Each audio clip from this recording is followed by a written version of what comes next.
मुझे नहीं लगता कि लोग वाकई समझते हैं कि नाजा ओक्सियाना कुबरा कितना ताकतवर है।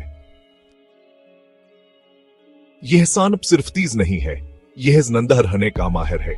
वसत यावर जनूबी एशिया में पथरीले सहराओं में, घास के मैदानों में आपको कुदरत के सबसे दिलचस्प शिकारियों में से एक मिलेगा, नाजा ओक्सियाना कुबरा, जिसे कैस्पियन कुबरा भी कहा जाता है। यह सांप सिर्फ अपने फंकियों जैसे मशहूर नहीं है। जब आसे खतर महसूस होता है, यह ऊपर उठता है, अपनी गर्दन फैलाता है और एक खौफनाक वार्निंग देता है। लेकिन धोखे ना खाएं, नाजा ओक्सियाना तेज है और महलिक दरस्तगी के साथ हमला करता है। इस काज हर तमाम कोबराओं में सबसे ज्यादा ताकतवर है, इतनी कुतूर के बड़े जानवरों को भेगरा सकता है। लेकिन ये को बड़ा कोई जारहाना अफरियत नहीं है। ये आमतौर पर इंसानों से बचता है, दिन में चट्टानों के नीचे छुपा रहता है, याबलों में छुपा रहता है और सिर्फ रातों को शिकार के लिए बाहर आता है।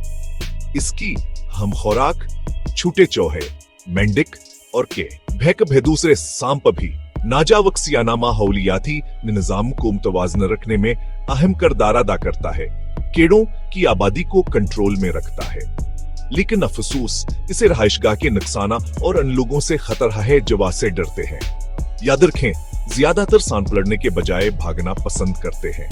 तो अगली बार जब आप अक्सी को बरा के बारे में सुने तो नाजा ओक्सियाना के बारे में सोचें, न सिर्फ आइकम हलिक सांप के तौर पर, बल्कि आइक्सनंद बच जाने वाला एक शिकारी और हमारी कदरती दुनिया का एक अहम हिस्सा। अगर आपको ऐसे हैरतांगीज मखलूक के बारे में जानकर अच्छा लगा तो मजीद दिलचस्प हकायक के लिए लाइक करें और फॉलो करें।